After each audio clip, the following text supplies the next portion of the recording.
السلام علیکم ورحمۃ اللہ وبرکاتہ۔ مبسملا ومحمدلا ومصلیا ومسلما، اما بعد، قال اللہ تبارک وتعالی فی کلامہ المجید والفرقان الحمید، اعوذ باللہ من الشیطان الرجیم، بسم اللہ الرحمن الرحیم، اقم الصلاة لدلوک الشمس الى غسق اللیل وقرآن الفجر ان قرآن الفجر کان مشہودا۔ اللہم صل علی محمد وعلی آل محمد کما صلیت علی ابراہیم وعلی آل ابراہیم انک حمید مجید۔ اللہم بارک علی محمد وعلی آل محمد کما بارکت علی ابراہیم وعلی آل ابراہیم انک حمید مجید۔ میرے معزز دوستو، آج 21 فروری 2024 ہے اور آج کے لیے میں یہاں خیرپور میرس میں جامعہ اسلامیہ میں مولانا مفتی عرفان احمد میمن دامت برکاتہم العالیہ کی دعوت پر خلوص پر ان کے سالانہ جلسے کے پروگرام میں موجود ہوں۔ حضرت مفتی صاحب نے میری ذمہ داری لگائی کہ میں اصلاح معاشرہ کے عنوان پر آپ حضرات سے گفتگو کروں۔ اصلاح معاشرہ کا مطلب کیا ہے؟ اصلاح معاشرہ کسے کہتے ہیں اور ہم معاشرے کی اصلاح میں اپنا کردار کیسے ادا کر سکتے ہیں، یہ چند باتیں میں آپ کی خدمت میں کروں گا۔ بس آپ توجہ میری طرف رکھنا، میری آنکھوں میں آنکھیں ڈال کر بات سننا، انشاءاللہ ہمارا وقت قیمتی بنے گا۔ دیکھو مائک خراب ہوا ہے، ہماری توجہ خراب نہیں ہونی چاہیے۔ آپ کی توجہ رہے گی؟ جواب نہیں ہے۔ آپ کی توجہ رہے گی؟ آپ جواب میں سر ہلاتے ہیں، سر نہ ہلائیں، زبان ہلائیں۔ آپ کی توجہ رہے گی؟ یہ مجھے جواب ملے نا، آپ یوں کریں گے تو مجھے کیا پتا بھئی آپ کو ککھ پلے پڑ رہا ہے یا نہیں پڑ رہا۔ سر کا وزن زیادہ ہے، زبان کا وزن کم ہے، اس کو ہلانے میں تکلیف نہیں ہوتی، سر کے ہلانے میں دقت ہوتی ہے، اس لیے آپ زبان ہلائیں۔ آپ بات سنیں گے؟ اصلاح معاشرہ، اصلاح کہتے ہیں ٹھیک کرنے کو۔ معاشرہ عشر سے نکلا ہے، عشر، عشر، عشرہ، اس کا مطلب ہوتا ہے 10 چیزیں، 10 کے عدد پہ اطلاق معاشرے کا ہوتا ہے۔ تو اصلاح معاشرہ کا معنی ایسا کام کریں جو کم از کم اس بندوں میں، اس محلے میں، اس علاقے میں 10 بندوں تک وہ فائدہ جائے۔ اسی طرح کوئی فساد معاشرہ کرے گا تو کم از کم 10 بندوں تک اس کا فساد جائے گا۔ اس لیے بہتر ہے ہمیں اصلاح معاشرہ میں اپنا کردار ادا کرنا چاہیے تاکہ ہم ایسا کام کریں کہ کم از کم 10 بندوں تک ہم اپنے پیغام کو پہنچا سکیں۔ اصلاح معاشرہ میں ایک لفظ اور بھی ذہن میں رکھیں، معاشرہ کا مطلب ہے جہاں بندے قانون کے مطابق رہتے ہو، اسے معاشرہ کہتے ہیں۔ اور جہاں قانون نہ ہو، ضابطہ نہ ہو، قاعدہ نہ ہو، جسے ہم کہتے ہیں وداؤٹ ڈسپلن ماحول ہو، ڈسپلن ماحول نہ ہو، وداؤٹ ڈسپلن ہو، تو وہاں جنگل کی بات کرتے ہیں۔ لوگ کہتے ہیں کبھی کوئی فساد ہو جائے تو کہتے ہیں ادھر تو جنگل کا قانون ہے۔ کیا مطلب؟ یعنی ادھر رہنے والے کوئی نہیں ہے، ہر بندہ جنگلی انداز میں بات کرتا ہے، اور جہاں رہنے والے ہوں اسے معاشرہ کہتے ہیں۔ آؤ میرے دوستو، میں معاشرے کی بات چلانے لگا ہوں۔ معاشرے میں سب سے پہلے مجھے خود کو دیکھنا ہوگا کہ جو میں کردار ادا کر رہا ہوں، میرا کردار کس ترتیب پر ہے، میرا معاملہ کس معاملے پر ہے، میرے اعمال کیا چل رہے ہیں، یہ مجھے دیکھنا ہوگا، تب جا کر معاملہ ٹھیک ہوگا۔ اصلاح معاشرہ میں، اصلاح معاشرہ میں ایک بات یہ بھی ذہن میں رکھے کہ بندہ اپنے اعمال کو دیکھے گا، اقوال و افعال کو دیکھے گا، کردار و کریکٹر کو دیکھے گا، طور و اطوار کو دیکھے گا اور طریقوں کو دیکھے گا۔ میں مثال سے سمجھانے لگا ہوں، مثلا میں صبح اٹھتا ہوں، شام کو سوتا ہوں، اس پورے دن میں، اس پورے وقت میں میرا کردار کیا ہے؟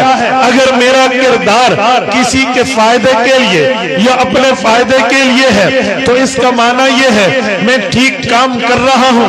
اگر میرا یہ وقت ضائع نہیں ہوتا، قیمتی بن رہا ہے، میں کسی کے کام آ رہا ہوں تو یہ بالکل معاملہ ٹھیک ہے. جب بندہ اپنی ذات کو دیکھے اس کے بعد بندہ اپنے گھر کو دیکھے، مثلا بیٹا ہے وہ دیکھے میری ماں کے ساتھ میرا تعلق کیسے ہے، باپ کے ساتھ تعلق کیسے ہے، بہن بھائیوں کے ساتھ معاملہ کیسے ہے، اپنے گھر والوں کے ساتھ میرا معاملہ کیسے ہے، وہ اس چیز کو دیکھے. اگر یوں دیکھے گا تو تب جا کر اس کا معاملہ کچھ لوگ کچھ دو پہ ٹھیک ہوگا. جب یہ اپنے گھر کو دیکھ لے، پھر گھر کو دیکھنے کے بعد پڑوسیوں کو دیکھے، محلے والوں کو دیکھے، تعلق داروں کو دیکھے، علاقے والوں کو دیکھے، اپنا علماء سے تعلق دیکھے، اپنا اللہ والوں سے تعلق دیکھے، اپنا دین والوں سے تعلق دیکھے. تو شروع اپنی ذات سے کرنا ہے اور پھر پوری ترتیب اپنے سامنے رکھنا. اس پہ کئی عنوان ہیں. مثلا ہم اگر کسی کو دیکھیں تو ایک معاملہ مزید بھی اٹھ سکتا ہے، وہ یہ ہے بیٹا آپ یہ لائٹ بند کر دیں، یہ مجھے تنگ کر رہی ہے. آپ نے ریکارڈنگ کرنی ہے، ریکارڈنگ کریں، لائٹ تو نہ جلائیں، یہ آنکھ میں لگتی ہے لائٹ. لائٹ آف کریں بیٹا، آپ بھی بند کرو لائٹ. میں نے پچھلے مہینے اپنی آنکھوں کا آپریشن کرایا، یہ انہیں لائٹوں نے منہ کے چل اس نے بھی جلا لیا. اور بتاؤ،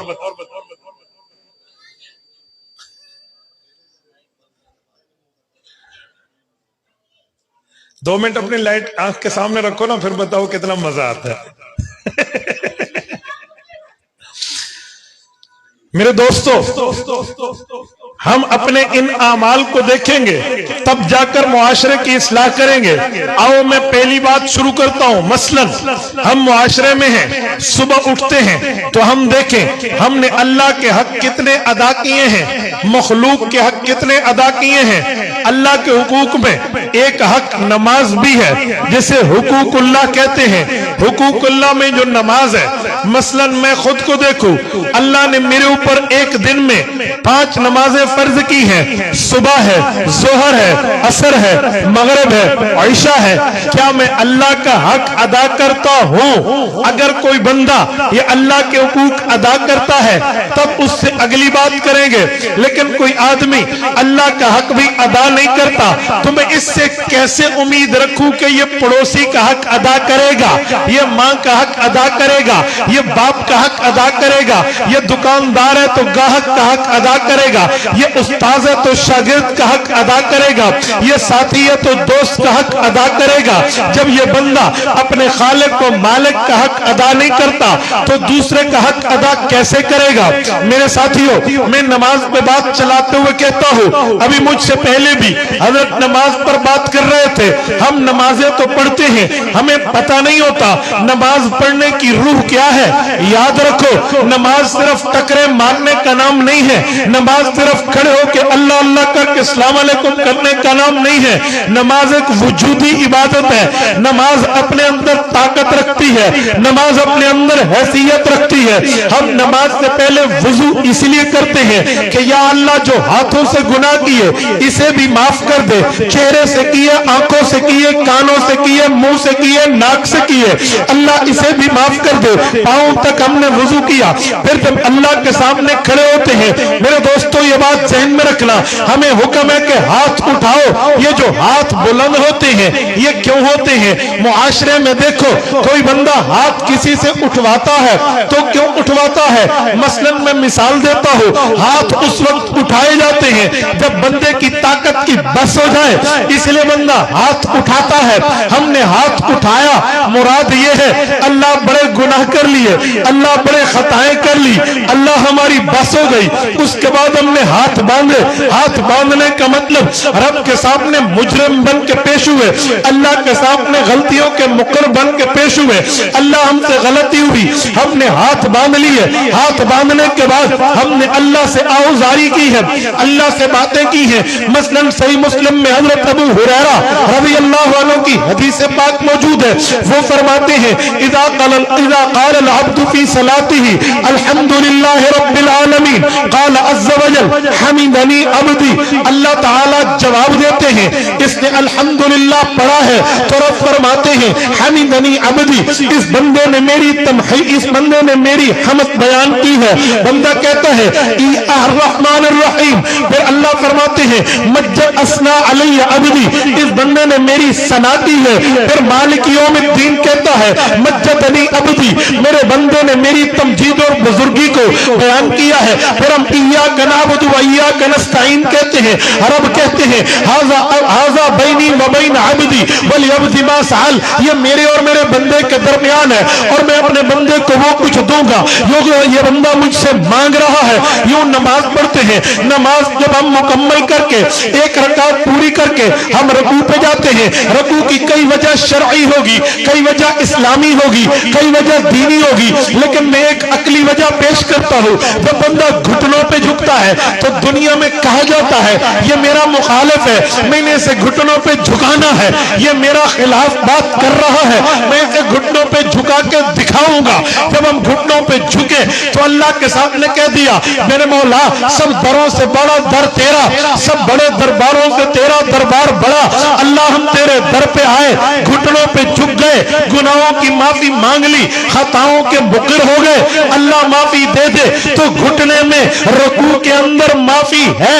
تبھی تو کہا گیا ہے وَارْكَعُوا مَعَ الرَّاكِعِينَ، اے لوگوں رکوع کرنے والوں کے ساتھ رکوع کرو۔ جب ہم نے رکوع کر لیا پھر ہم کھڑے ہوئے ہیں، جسے ہم قومہ کہتے ہیں، قومے کے لفظ ہیں سمی اللہ لمن حمیدہ، اس کا ترجمہ ہے اللہ نے میری بات کو قبول کر لیا، جس کے لیے اللہ کی میں حمد کر رہا ہوں۔ میرا سوال ہے وہ کون سی دعا ہے جس کو رب نے قبول کیا ہے؟ وہ یہی مغفرت ہے، یہی عاجزی ہے، یہی تذلل ہے، یہی انکساری ہے، یہی اللہ کے سامنے جھکنا ہے، یہی اللہ کے سامنے جبین نیاز کو جھکانا تھا۔ تو رب نے معافی دے دی، اجر دے دیا، کرم دے دیا، فضل دے دیا، احسان امتنان کا معاملہ رب نے کر دیا۔ تو ہم نے کہا سمی اللہ لمن حمیدہ، اللہ نے میری بات سن لی یعنی قبول کر لی، یہاں سماعت قبولیت کے معنی میں ہے۔ پھر ہم نے کہا ربنا لک الحمد، اے میرے مولا تمام تعریفیں، تمام اچھائیاں، تمام صفات ستودہ،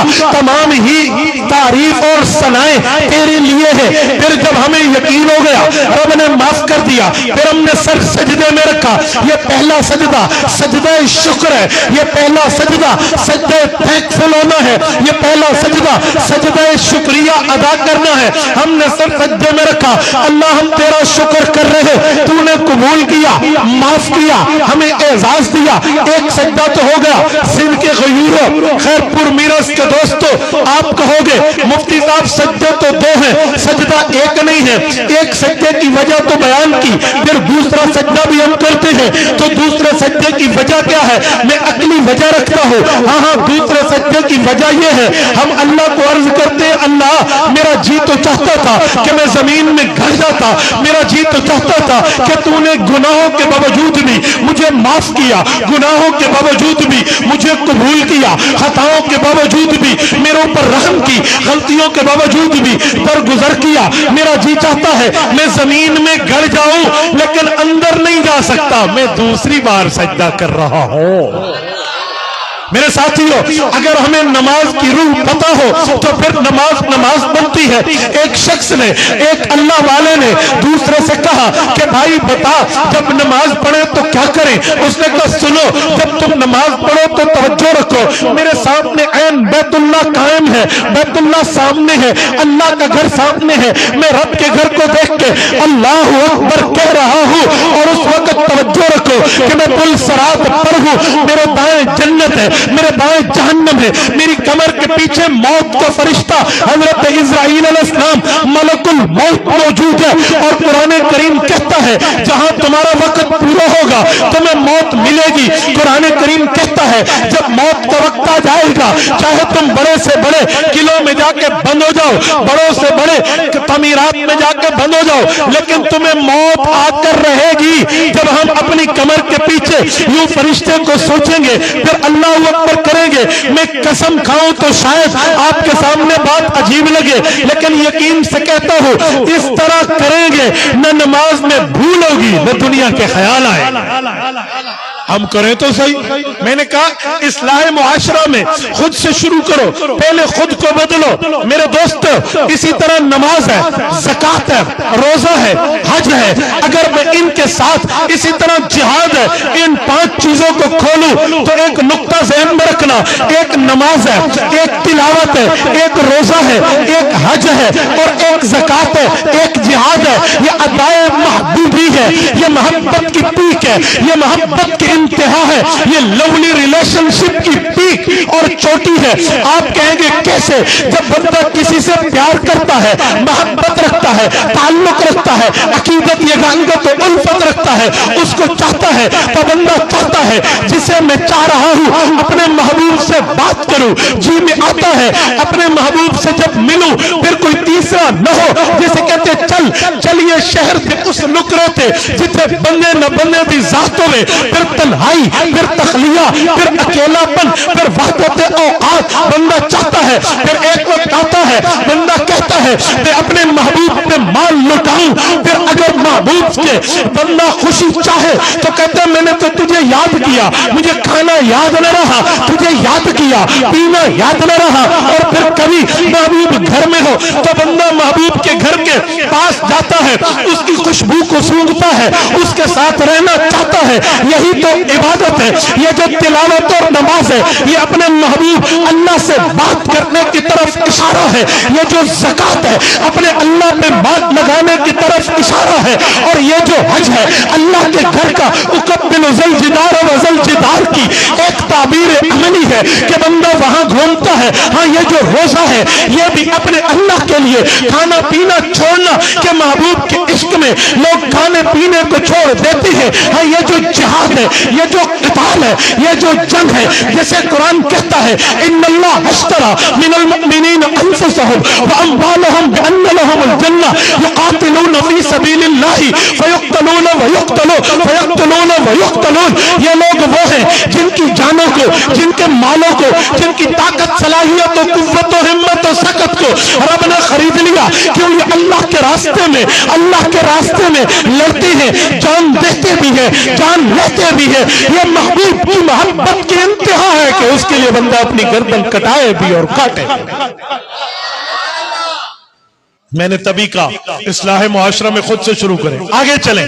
جب میں اپنی ذات کے معاملات ٹھیک رکھوں گا پھر اصلاح معاشرہ میں میرے گھر میں ابا بھی ہے، میرے گھر میں اماں بھی ہے، مجھے دیکھنا چاہیے میری اماں سے تعلق میرا کیسا، میرا ابا سے تعلق کیسا، کیا میں اپنی اماں اور ابا کا دل دکھانے والا ہوں یا اماں اور ابا کی محبت میں اطاعت، وفادار، دلدار، تابعدار، ہوردار بننے والا ہوں یا میں ان کا غدار ہوں، یہ دیکھنا پڑے گا۔ میرے دوستو یاد رکھنا آج جوانی ہے، آج جوانی کا تڑاکا ہے، بندوں کے علم میں نہیں ہے۔ تمہیں بچپن میں ماں باپ نے شہزادوں کی طرح رکھا ہے، تم بڑھاپے میں انہیں بادشاہوں کی طرح رکھو۔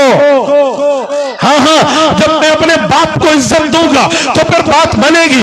میں نے اپنے بزرگوں سے، اپنے بڑوں سے، اللہ والوں سے، اولیاء اللہ سے یہ بات سنی ہے کہ جو بیٹا اور بیٹی روزانہ اپنی اماں کے لیے اللہ سے معافی مانگے، روزانہ اپنے ابا کے لیے اللہ سے معافی مانگے، چاہے ماں باپ زندہ ہو یا ماں باپ فوت ہو گئے ہو، فرمایا اس بندے پہ اللہ کبھی رزق تنگ نہیں کرے گا۔ ہم اپنے ماں باپ کے گنوں سے فارغ ہوں تو ماں باپ کی محبت یاد آئے، ماں باپ سے لڑائی میں فارغ ہوں تو ماں باپ کا پیار یاد آئے، نہ ماں باپ سے ناراضگی مول لینے کا معاملہ ختم کریں تو ماں باپ یاد آئے۔ جب یوں کریں گے تو بات بنے گی۔ ہاں رب العزت کا قرآن ہے، 15واں پارہ ہے، سورۃ کہف ہے، اللہ تعالی سورۃ بنی اسرائیل ہے، رب کریم نے آپ کو اور مجھے یہ بات بتائی ہے کہ اے بندے تو نے اپنی اماں اور ابا کے ساتھ تعلق کیسے رکھنا ہے۔ رب کریم فرماتی ہے وَقَضَىٰ رَبُّكَ أَلَّا تَعْبُدُوا إِلَّا